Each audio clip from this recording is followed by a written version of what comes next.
Hi, this is Naresh Kumar. Welcome back. Maths Naresh E-Class. First time మన channel మీరు చూస్తున్నట్లయితే subscribe చేయండి, అలానే వీడియోని లైక్ చేయండి, మీ ఫ్రెండ్స్ కూడా షేర్ చేయండి. ఇవాళ ఇంటర్మీడియట్ సెకండ్ ఇయర్ మ్యాథ్స్ 2Bకి సంబంధించిన డిఫరెన్షియల్ ఈక్వేషన్స్ అనే చాప్టర్ నుంచి ఈ యొక్క ప్రాబ్లమ్ని డిస్కస్ చేద్దాం. 4 మార్కులకి లేక 5 మార్కులకి అడగడం జరుగుతుంది. So linear differential equations in YX. Okay, మరి చూడండి ప్రాబ్లం ఏంటంటే solve secant x into dy is equal to y plus sine x into dx. ఇది లీనియర్ ఇన్ వైనా ఎక్సా లేకుంటే బెర్నౌలీస్ ఈక్వేషన్ అని ఎట్లా ఐడెంటిఫై చేయాలి? చూడండి, ఎక్కువగా వేరియబుల్స్ ఎక్స్లో ఉంటే అది లీనియర్ ఇన్ వై అని, వైలో ఎక్కువగా ఉంటే లీనియర్ ఇన్ ఎక్స్ అని, లీనియర్ ఇన్ ఇది వై అని. మీరు చెప్పండి, ఎక్స్ వై వేరియబుల్స్ ఈక్వల్గా ఉంటే అది బెర్నౌలీస్ ఈక్వేషన్, ఈక్వల్గా ఉంటే బెర్నౌలీస్ ఈక్వేషన్ అని గుర్తుపట్టాలి. ఓకే, మరి చూడండి ఇక్కడ secant X 1 time, that is the function in the variable X. Okay, మళ్ళీ ఇక్కడ సైన్ ఎక్స్ 1 టైం ఉంది, అంటే 2 టైమ్స్ ఎక్స్లో ఉంది. వై ఇక్కడ చూడండి 1 టైం మాత్రమే ఉంది. సార్ ఇక్కడ ఉంది కదా సార్ డివై డిఎక్స్, అది కాదు sir.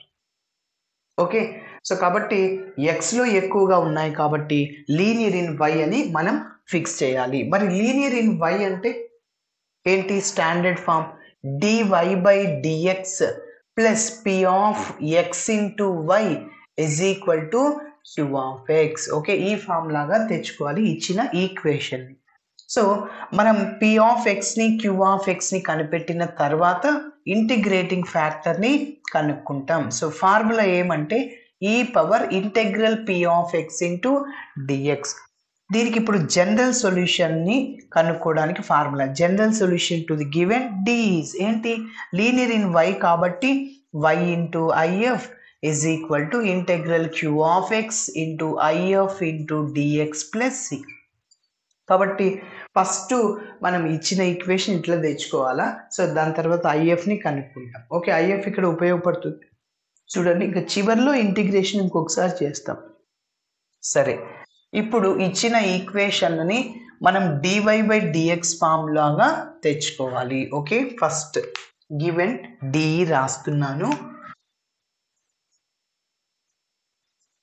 Given D is, so ఇచ్చిన ఈక్వేషన్ ఏంటి? Secant x into dy is equal to y plus sine x into dx. Okay, yes. ఇప్పుడు నేనేం చెప్పాను, ఆల్రెడీ మెథడ్ని ఫిక్స్ చేశాను. డివై బై డిఎక్స్ ఆ ఫామ్ లాగా తెచ్చుకోవాలి. ఈ డిఎక్స్ని లెఫ్ట్ సైడ్ తీసుకెళ్ళండి. Dy by dx is equal to dx మల్టిప్లైర్లో ఉంది, లెఫ్ట్ సైడ్కి వెళ్తే డివైడ్ అవుతుంది. ఎస్, ఇంకా మిగిలింది ఇది ఇట్లనే రాసేస్తున్నాను, y plus sine x. Okay, divided by ఇక్కడ సీకెంట్ ఎక్స్ ఉంది, డివైడ్ చేయండి, మల్టిప్లైర్లో ఉంది. Okay, yes. ఇప్పుడు P of x into y అట్లా వచ్చేలాగా చేయాలి. So dy by dx is equal to, ఇప్పుడు డివైడ్ చేద్దాం, వై బై సీకెంట్ ఎక్స్, వైతో సీకెంట్ ఎక్స్ని డివైడ్ చేయాలి, అలానే సైన్ ఎక్స్తో సీకెంట్ ఎక్స్ని డివైడ్ చేయాలి. ఓకే, ఇంకొద్దిగా సింప్లిఫికేషన్, డివై బై డిఎక్స్. ఇప్పుడు మీరు చెప్పండి, dy by dx p of x into why లాగా ఉండాలి. ఈ టర్మ్ లెఫ్ట్ సైడ్కి తీసుకెళ్ళాలన్నా ఈ టర్మ్, ఇక్కడ వై ఉంది చూడు, పి ఆఫ్ ఎక్స్ అంటే ఈ టర్మ్ లెఫ్ట్ సైడ్ తీసుకెళ్తే minus 1 by secant x into y is equal to, ఇది ఇట్లనే రాసేయండి, ఏంటి? Sine x by secant x. Okay, yes. ఇప్పుడు 1 బై సీకెంట్ని ఏం రాయొచ్చు? Cos x. Cos x that can be written as 1 by secant x. So dy by dx minus 1 by సీకెంట్ని ఏం రాసుకోవచ్చు? కాస్ ఎక్స్ రాయొచ్చు, ఇంటూ పక్కన y. Okay, next sine x అలానే రాస్తున్నాను. మళ్ళీ ఇక్కడ చూడండి, 1 by secant sign x into 1 by secant X రాయొచ్చు దీన్ని, అవునా? ఎస్, కాబట్టి 1 బై సీకెంట్ కాస్ ఎక్స్ అవుతుంది. ఇప్పుడు మీరు అబ్జర్వ్ చేస్తే dy by dx p of x into y is equal to q of x. So ఈ ఫామ్ లాగా వచ్చేసింది, స్టాండర్డ్ ఫామ్ అన్నమాట. So this is a linear equation in y అని చెప్పచ్చు. ఓకే, సో అదే రాస్తున్నాను. This is a linear equation.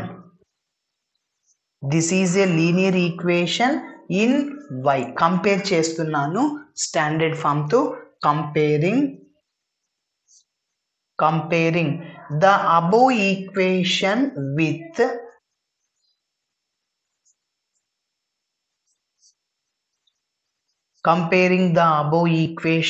దేంతో compare చేయాలి? ఇదో dy by dx, ఇక్కడ రాస్తున్నా dy by dx plus p of x into y is equal to q of x. Okay, where p of x is equal to అంటే y coefficient ఇదంతా p of x, ఇది q of x.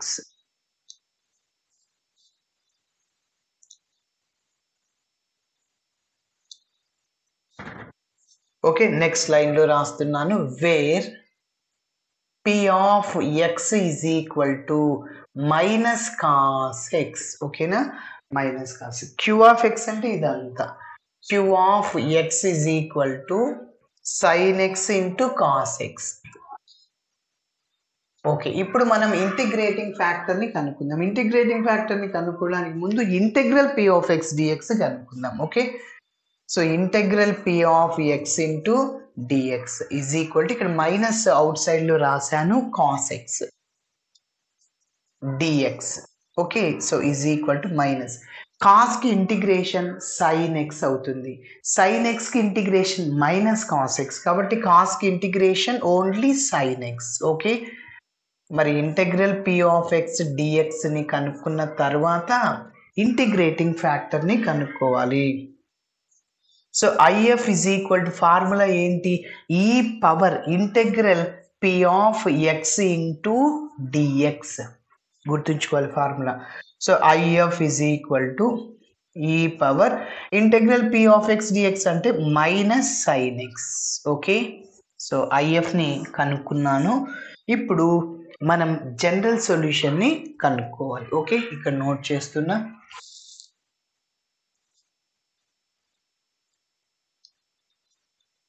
general solution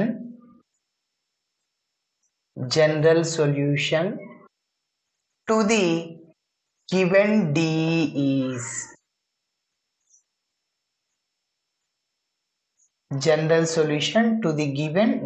is so formula ఇది linear in y కాబట్టి, so y into integrating factor y into IF is equal to integral q of x into IF into dx plus c.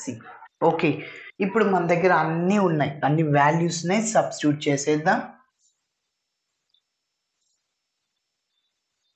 y into integrating factor ని ఇప్పుడే కనుక్కున్న ఈ power minus sin x is equal to integral q of x అంటే sin x into cos x, sin x into cos x, మళ్ళీ into IF అంటే e power minus sin x, పక్కన dx ఉంటుంది plus c. Okay, yes. ఇప్పుడు మనం substitution method ని apply చేయాలి. ఎక్కడైతే ఏ term e power minus sin x కి ఎక్కడ ఇంటిగ్రేషన్ ఫార్ములా లేదు, ఆ పవర్ లో ఏదైతే ఉందో దాన్ని t గా అనుకుందాం. ఓకే, మరి ఇప్పుడు చూడండి, ఇంకా సబ్స్టిట్యూషన్ మెథడ్ ని అప్లై చేస్తున్నా.